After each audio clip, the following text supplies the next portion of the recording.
అయ్యేసరికి దీన్ని తట్టుకోలేక అది ఎప్పుడైతే గ్రౌండ్ గెయిన్ అవుతూ ప్రజల్లో అది బాగా పోతూ ఎందుకు లక్షల కోట్లు వృధా చేస్తావు చంద్రబాబు గారు, ఒక 10-20 వేల కోట్లతోనే మంచి రాజధాని తయారవుతుంది. ఆ రోజు జగన్మోహన్ రెడ్డి గారు అప్పుడున్న పరిస్థితిలో మేము ప్రభుత్వంలో ఉన్నాం కాబట్టి రెడీగా ప్లగ్ అండ్ ప్లే లాగా అవకాశం ఉన్న వైజాగ్ అనుకున్నారు. ఇప్పుడు ఎలాగో నువ్వు వచ్చినావు, నెక్స్ట్ 3 ఏళ్ళు నువ్వు ఉంటావు కాబట్టి, అంటే చంద్రబాబు గారు ఉంటారు కాబట్టి నువ్వు వద్దన్న వేల కోట్ల ఆడ కుమ్మరిస్తావు కాబట్టి అదేదో ఇమ్మీడియట్ స్టాప్ చేసి ఇటు పక్కకు వస్తే అపోతం అయిపోతుందని ఒక ఆచరణాత్మకమైన ప్రజల సొమ్మును జాగ్రత్తగా వాడాలనుకునే ఒక పాలకుడు చేయాల్సిన పని గురించి గుర్తు చేశారు జగన్మోహన్ రెడ్డి గారు. ఫాలో కండి అని కూడా అందరూ చెప్పారు.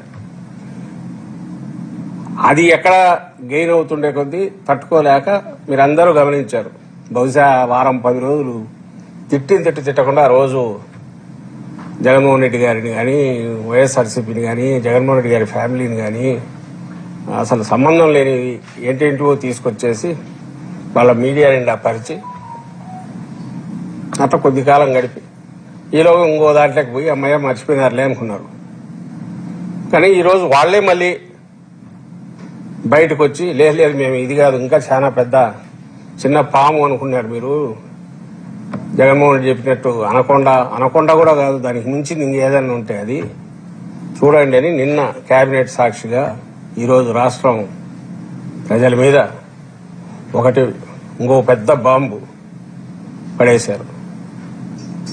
ఏమది అంటే అమరావతిలో సెక్రటేరియట్ బిల్డింగుల కోసం, కట్టబోయే సెక్రటేరియట్ బిల్డింగులు అద్దాల కోసం 2540 కోట్లతో కాంట్రాక్టు.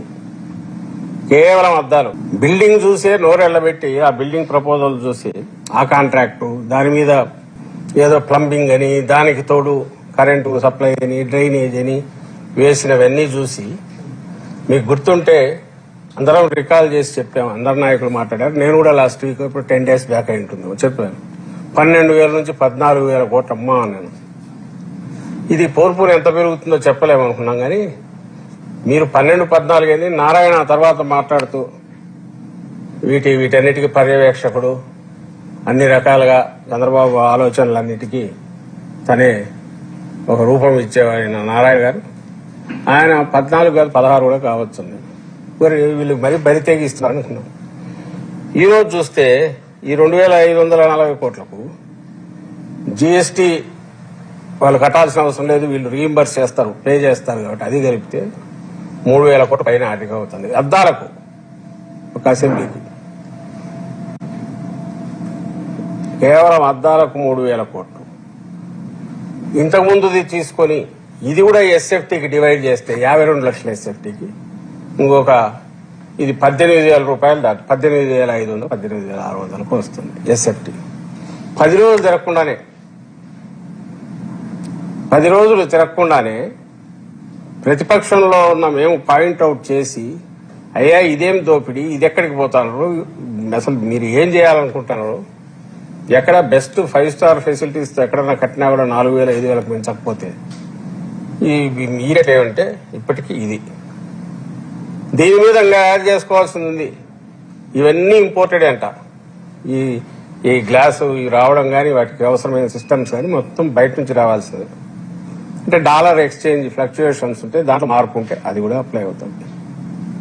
అది ఆ మధ్య ఇంతకుముందే 1,500 కోట్లు ఎంత ఉన్నారు, ఇంకా ఎంత అవుతుందో తెలియదు. ఇంకా పెరగొచ్చు. డాలర్ పెరిగే తప్ప తరిగే లక్షణం దానికేం ఉన్నట్లేదు. ఎక్స్చేంజ్ రేటు ఇంకా 1,500 కోట్లు 2,000 కోట్లు అంటే అది మళ్ళీ యాడ్ చేసుకోవాలి. ఇంకా మనకు కనపడనివి ఏమన్నా ఉన్నాయా అంటే ఇంతకుముందు నాతో అన్నారు ఎవరో, పాలవాగం ఏదో దాన్ని తీసుకొచ్చి కృష్ణా రివర్లో వాటర్ తీసుకొచ్చేసి ఈ టవర్స్ మధ్య నుంచి తిరుగుతూ అది పోయి కృష్ణా రివర్లో కలుస్తుందంట. దానికి ఇంకా డిజైనింగ్, దానికి సంబంధించిన మన డిజైనింగ్ కు 100 కోట్లు 200 కోట్లు 300 కోట్లు ఇస్తారో తెలియదు. అవి అన్ని ఇంపోర్టెడ్ ఇవే అంట. అది ఎంత అవుతుందో తెలియదంట. అది కూడా ఇట్లా చిన్నవి స్ట్రీట్ లైట్ల కోసమే 10 కోట్లు 20 కోట్లు క్యాజువల్గా అక్కడి నుంచి అక్కడికి పెడుతున్న వాళ్ళు ఇవి ఇంకా పెరుగుతా పోతాయి. ఇది కాక ఇప్పుడు ఈరోజు కేబినెట్ అప్రూవల్, అసెంబ్లీ అసెంబ్లీకి అద్దాల కోసం 800. ఈ అసెంబ్లీ దీంట్లో ట్విన్ టవర్స్ అనే పేరుతో క్వాంటమ్ వ్యాలీ దాని ట్విన్ టవర్స్ కు 1200 కోట్లు ఓటేశారు. మరి అది ఎంత సేఫ్టీ ఏమొస్తాయో తెలియదు. ప్రతిదీ టవరే, చిన్నదేంలా అన్ని టవర్స్ పెద్ద అది 1200 కోట్లు అది వేశారు.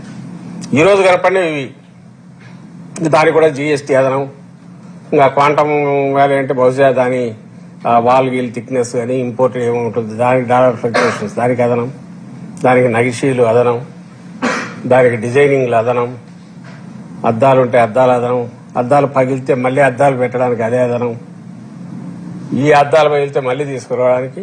ఇది ఒక అనంతమైన నిరంతరమైన కృష్ణానది ఎట్లా ప్రవహిస్తుంటదో చంద్రబాబు నాయుడు గారి భ్రమరావతి, ఆయన అమరావతి, దానికి అవసరమైన అది ప్రజల సొమ్ము నిధులు పారుతూనే ఉంటాయి.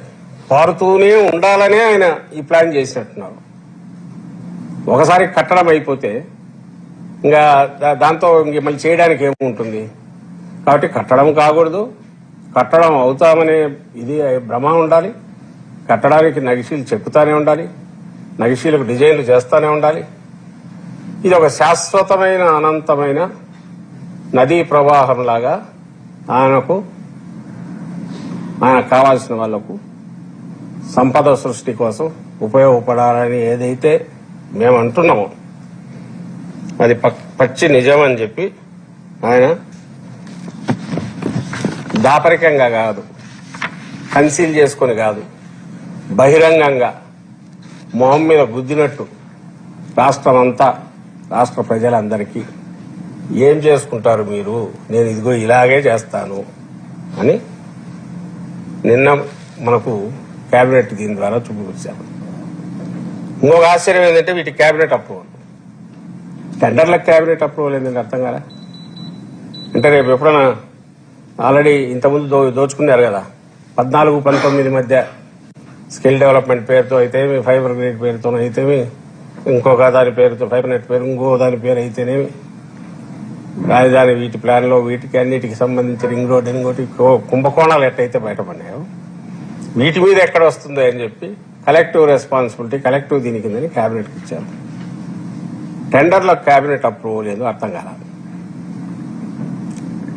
ఈయన మాత్రమే దాని స్పెషలిస్ట్. మీరు గమనిస్తే నాకు అసలు ఈ రోజు చూసినా కూడా 90% ల్యాండ్ అలొకేషన్సే, 90-95% ప్రజలకు సంబంధించినవి కానీ, ప్రజలకు పనికొచ్చేవి కానీ చంద్రబాబు గారి కేబినెట్ ఎప్పుడు జరిగినా దానికి సంబంధించిన నిర్ణయాలు ఉండవు.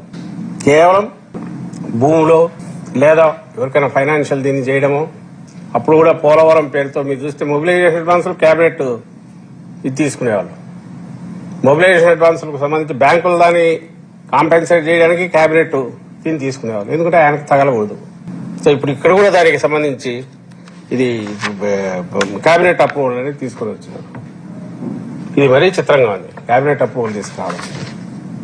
నీకు మెడికల్ కాలేజీలకేమో అంటే ఇమ్మీడియట్ కనపడుతుంది కాబట్టి అంటున్నా, మెడికల్ కాలేజీలకేమో సంవత్సరానికి 1,000 కోట్లు ఖర్చు పెడితే 4-5 ఏళ్లలో పూర్తి అయ్యే 17 మెడికల్ కాలేజ్ రెడీ కావడానికేమో డబ్బులు లేవు, ప్రైవేట్ వాళ్ళకి అప్పచెప్తావు.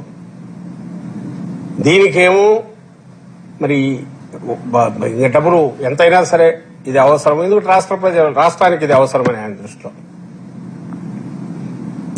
ఈ రోజు మాట్లాడుతూ కూడా ఎక్కడో విన్నా, ఇప్పుడే పామరులో ఎక్కడో పోయినట్టున్నాడు, అక్కడ మాట్లాడుతూ అంటున్నాడు అమరావతి వాళ్ళు అదృష్టవంతులని. అంటే ఆయన దృష్టిలో వాళ్ళు ఎవరైతే దోచుకోబడతారో రాష్ట్ర ప్రజలు కూడా అదృష్టవంతులనే ఆయన ఉద్దేశం. ఎందుకంటే తను దోచుకోవడానికి అవకాశం ఇచ్చిన వాళ్ళు మంచివాళ్ళు, అమాయకులు, చెప్పిన మాట వింటారు. అమరావతి ప్రాంత ప్రజలు విన్నారు, ల్యాండ్ ఇచ్చారు. చూడు బ్రహ్మాండంగా ఏం చేస్తున్నాను అక్కడ చూడండి, సంపద సృష్టిస్తున్నా అని. దానికి అదే మనం పెట్టుకోవాల్సింది సొంత అని పెట్టుకోవాలి. ఈ బరి తెగింపు అనేది దీన్ని ఏ దశకు పోయిందంటే రెండో దశ మళ్ళీ ఇప్పుడు పోతున్నారు కదా, అక్కడ మొదలు అప్పుడే పెట్టారు. ఈ రోజే చూసాం. ఓ పక్క రెండో దశకు సంబంధించి చెప్పడం ఇన్నాళ్ళ ముందు చెప్తున్నారు, ఇప్పటికే అన్ని ఆగిండాలి. తమకు కావాల్సిన వాళ్ళమేమో రిజిస్ట్రేషన్ మొత్తం అన్ని ఆపేశారు. కానీ ఇక్కడికి వచ్చేసరికి 13వ తేదీ నోటిఫికేషన్ వస్తుంది. ముందే తెలుసు ఈ ఏరియాస్ అన్ని సెకండ్ ఫేజ్ కింద మళ్ళీ తీసుకుంటున్నామని వాళ్ళ అనౌన్స్మెంట్లు అయిపోయినా 6వ తేదీ లేఅవుట్లకు పర్మిషన్ ఇచ్చారు. రెండవ ఫేజ్ భూసేకరణ. అంటే ఇది దాపరికం లేని బహిరంగ దోపిడీ, అవినీతి, అడ్డగోలుతనం.